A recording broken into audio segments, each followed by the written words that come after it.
Dating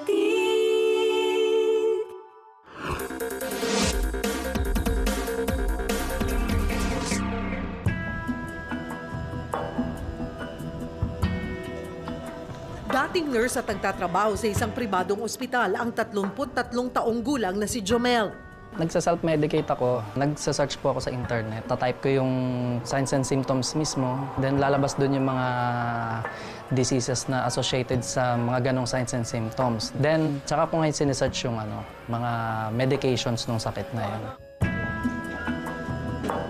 At ang madalas daw niyang takbuhan sa tuwing may mararamdaman ang pag-inom ng antibiotic. Bumili lang ako na walang prescription, tas yun, okay naman po ako.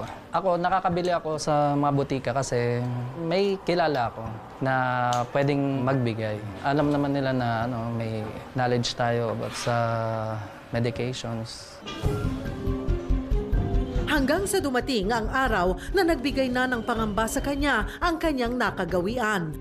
Yung time na inuubo din ako noon, hirap na hirap akong umubo. Yung unang antibiotic, na-reach niya yung 7 days. Tapos hindi nawala yung ubo ko, yung ginawa ko, nagpalit po ako ng ibang antibiotic. Medyo malakas kasi yung ginamit kong pangalawang antibiotic, kaya 10 days ko lang. May worry din naman po ako na baka sa pag-inom ko noon is may time na hindi na siya tatalab, so magiging resistant na siya.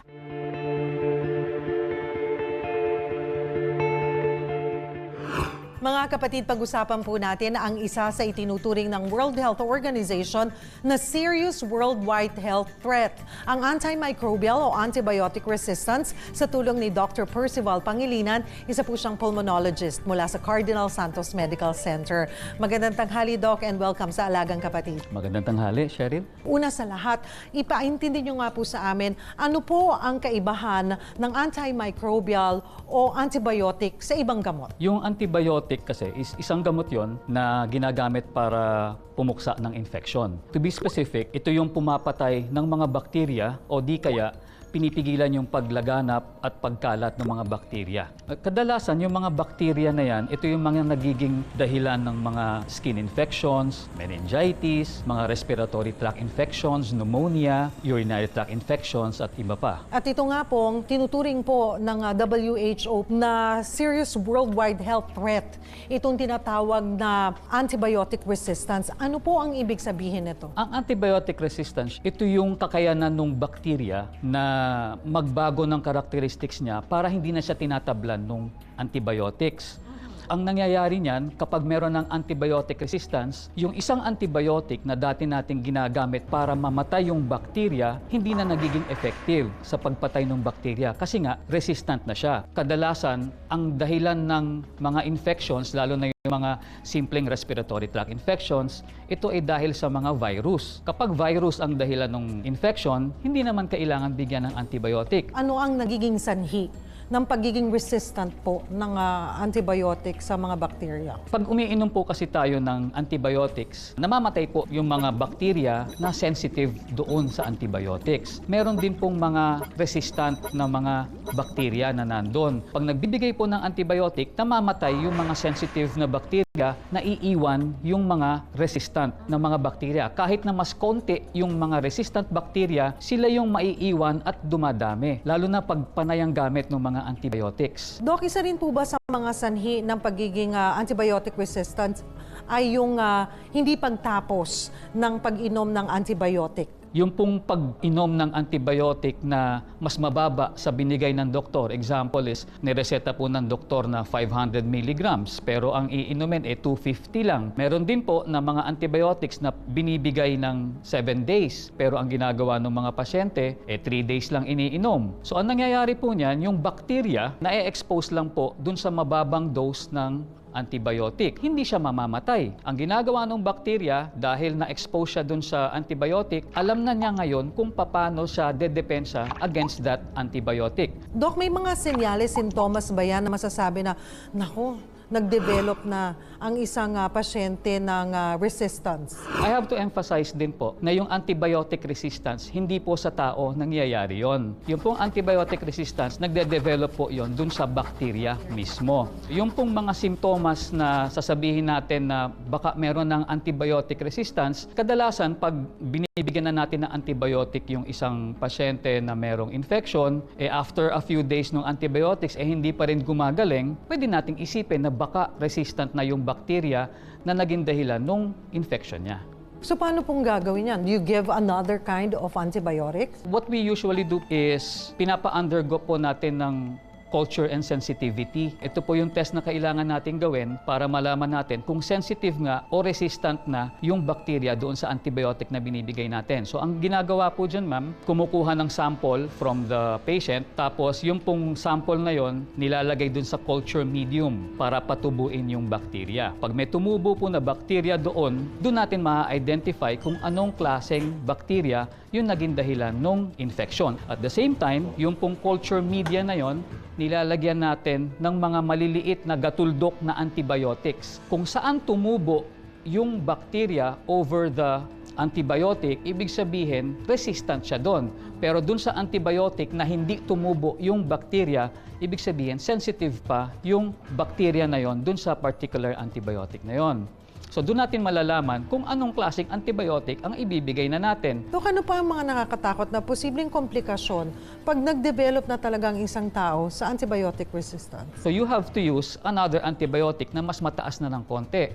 Kung umabot na nga tayo dun sa kinakatakot natin na wala na tayong magagamit na antibiotics for that particular bacteria, wala na tayong magagawa. Dok, panghuli na lamang po, paalala sa ating mga manonood, yung tamang pag-inom ng antibiotic. Unang-una, hindi po tayo kailangan uminom kaagad ng mga antibiotics. Pangalawa, iinom lang po tayo ng antibiotic kapag pinrescribe na po o nireseta ng mga doktor. Siguraduhin natin na maiinom natin yung antibiotic sa tamang paraan. Kung ano yung milligrams niya at kung gaanong kadalas iinumin sa isang araw at kung ilang araw siya kailangan inumin. Dapat sundin natin yon. Dr. Percival Pangilinan, marami pong salamat sa inyong oras. Maraming salamat din po. Mga kapatid, tandaan na ang lagi po naming paalala sa inyo, tamang kaalaman ang kailangan para patuloy na mapangalagaan ang ating kalusugan at makaiwas sa anumang karamdaman.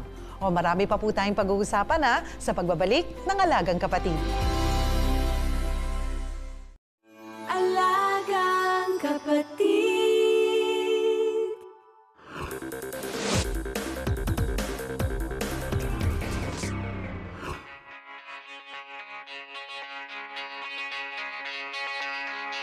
Hindi lang po mga kababaihan na ang may epektibong birth control method.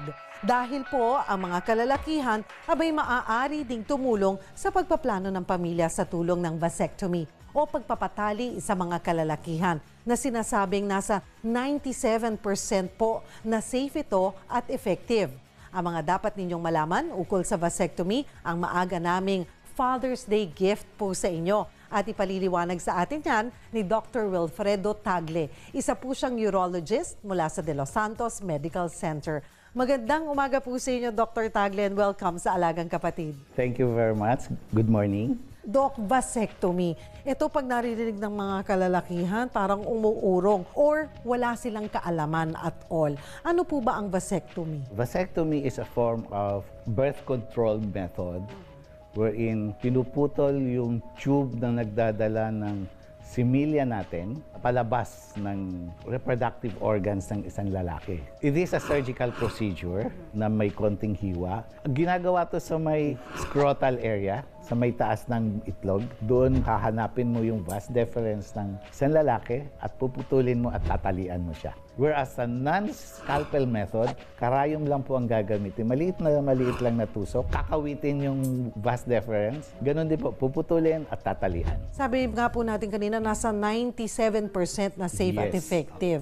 Paano po natin nasabing ganong kataas ang effectivity ng procedure po na ito? Kasi itong procedure na to, oras na pinutol mo yan, kabilaan, kasi dalawang itlog ng lalaki. Pag pinutol mo yun, ay wala nang lalabas supposedly na sperm. So, kahit magkaroon pa siya ng sexual activity, mga secretions na lang from the seminal vesicle and the prostate and other glands ang ilalabas ng isang lalaki. Wala nang similya. Dr. Tagle, after po ng procedure, ito po ba'y effective agad?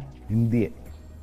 Dahil nagta-travel ang sperm from the testis o sa itlog papunta sa seminal vesicle sa labasan. Then, it would take around 92 days, so 3 buwan. Pagkaputol mo niyan, mayroon pang mga similya na natitira sa daanan. So, kailangan talaga ma-verify na talagang wala ng similyang lalabas by sperm analysis, examination. So after po ng procedure, babalik Oo. ang lalaki po. Kailangan sila mag-follow up sa kanilang doktor para malaman, number 1, kung yung operative site ay walang problema, walang infeksyon, walang namamaga. Number 2, kung sa seminal examination or sperm analysis ay 0 na yung sperms. Pag 0 na, yun, safe na tayo. Matapos po sumailalim dito nga po sa operasyon ng vasectomy, ano po yung mga dapat at hindi muna maaaring gawin ng isang lalaki? Katulad ng ibang sugat, it would take 3 days para medyo maghilom at pwede nang basain. Then a week para medyo kaya nang magkaroon ng regular activities. So, magpahinga-pahinga muna, mag-slow konti. down. Marami na po bang mga kalalakihan, mga Pinoy, ang sumasailalim po ng vasectomy? Sad to say, this is not a popular method dito sa atin sa Pilipinas. Dahil number 1, the macho image ng Pilipino. Ayaw na sila ang mag-cooperate for the birth control. Ayaw nila na sila ang nasusugatan or natatakot sila. Sino-sino po ang maaaring sumailalim na ng vasectomy? Anong edad? Usually may counseling kung sino ang may gusto kasi hindi naman po talagang pinipilit yung isang lalaki na magpa-vasectomy. Basta nagbinata na kung gusto na talaga umiwas na huwag na makaanak and magbigay sila ng consent, yun yung mga good candidate for the vasectomy. Dok, kunwari nagbago po ng isip, maaari pa ba yung maibalik? Yes, there's such thing as reversal vasectomy. I-recanalize, idudugtong mo ulit yung dati mong pinutol. But habang tumatagal, humihina yung chance na maibalik siya or magkaroon ulit ng magagandang similya. Kasi hindi lang yung kanal ang nasisira, but yung production ng sperm, dahil huminto na sila for a long time, hindi na rin ganyan kaganda ang sperm production. Okay, klaruhin po natin, maapektuhan ng sex drive ng isang lalaki kaya ayaw magpa-vasectomy.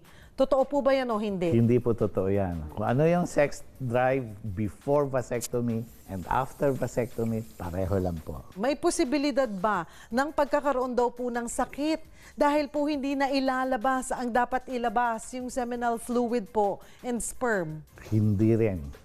Kasi ang sperm is only 1%, less than 5% ng seminal fluid. Most of the seminal fluid contents are from seminal vesicle secretions, prostatic secretions, and other glands sa daanan ng semen. Kaya ganun pa rin ho karami ang makikita nilang lalabas na seminal fluid. And maintain pa rin ang erection. Kung dating kaya nyo makatatlo, sa susunod after the procedure, kaya nyo pa rin ang 3. So Doc, panghuli na lamang po, how do we convince the men? Ang appeal ho natin sa mga kalalakihan, sa mga tatay, kayo naman, mas malaki ang fear or ang chance na magka-problema sa babae. This is the time na ang lalaki naman ang mag-sacrifice. Actually, it's not a sacrifice. Konting pagbibigay lang sa inyong mahal sa buhay. Less ang complications. Success rate is very high. And mas masakit pa po ang pagpatuli. Marami pong salamat sa inyong oras, Dr. Tagle. Maraming salamat. Ayan ha, mga kapatid, huwag po ninyong kalimutan ang lagi naming paalala. Tamang kaalaman ang kailangan para patuloy na mapangalagaan ang ating kalusugan at makaiwas sa anumang karamdaman.